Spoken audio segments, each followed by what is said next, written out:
ঢাকার কারওয়ান বাজারে ওই কিরে মধু মধু রসমালাই এইসব কথা বলে তরমুজ বিক্রয় করতে করতে কিন্তু সেই মামাটি এখন বর্তমান বাংলাদেশের সোশ্যাল মিডিয়ায় একদম ফুল দমে ভাইরাল। ওই কিরে ওই কিরে মধু মধু মধু রসমালাই রসমালাই রসমালাই। আসলে আপনার ব্যবসায়ের ক্ষেত্রে আপনার নতুন উদ্ভাবনী কৌশলই কিন্তু আপনার ব্যবসাটাকে আরো দ্বিগুণ পরিমাণে এগিয়ে নিয়ে যেতে পারে। তার একটা প্রকৃষ্ট উদাহরণ কিন্তু এই ভাইরাল তরমুজ বিক্রেতা মামা।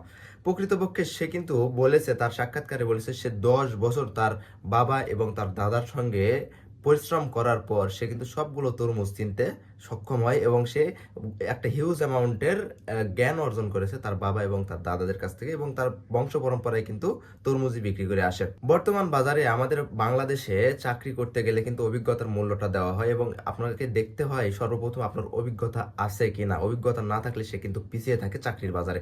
আসলে প্রকৃতপক্ষে এ কারণে অভিজ্ঞতাটাকে মূল্য দেওয়া হয়, কেননা অভিজ্ঞ মানুষ ব্যবসার ক্ষেত্রে এক ধাপ সবসময় এগিয়ে থাকে। আসলে আমরা পুরুষ মানুষ যখনই জন্মগ্রহণ করেছি, সৃষ্টিকর্তার কাছ থেকে চেয়ে এসেছি আমরা সারা জীবনই পরিশ্রম করব এবং আমাদের পরিবারের ভরণ পোষণ করব। তো এই পরিবারের ভরণ পোষণ করতে গিয়ে অনেকে বিভিন্ন রকম কাজ কারবার করে থাকে এবং বিভিন্ন রকম ব্যবসা প্রতিষ্ঠান দাঁড় করায়। এই ব্যবসা প্রতিষ্ঠানে যে যত বেশি সৃজনশীল ক্ষমতা রাখে সে তত বেশি কিন্তু এগিয়ে যায়।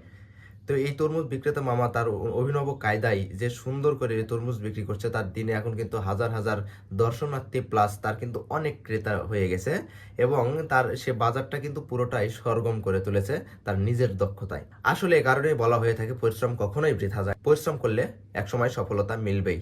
তবে সৎভাবে লেগে থাকতে হবে আপনি যে কাজ করতে পছন্দ করেন সেই কাজে। আসলে আমাদের সোশ্যাল মিডিয়ায় অনেকেই বিভিন্ন রকম কাজ কারবার করে ভাইরাল হতে চায়, তবে এই যে আমাদের সহজ সরল মামা বা সহজ সরল মানুষগুলো, খেটে খাওয়া মানুষগুলো যারা অটোমেটিক্যালি ভাইরাল হয়ে যাচ্ছে, আসলে তাদের কিন্তু নির্দিষ্ট একটা সৃজনশীলতার কারণে তারা ভাইরাল হচ্ছে এবং তারা ভাইরাল হওয়ার পর তারা কিন্তু একটা বিপদে পড়ে যাচ্ছে, কেননা সকল মানুষ, সকল ব্লগার সবাই গিয়ে কিন্তু তাদের কাছে ভিড় জমাচ্ছে। এটা আসলেই অনেক কষ্টদায়ক। তাই নিজে পরিশ্রম করুন, সুস্থ থাকুন এবং জীবনে সঠিকভাবে পথ চলা শুরু করুন। ধন্যবাদ।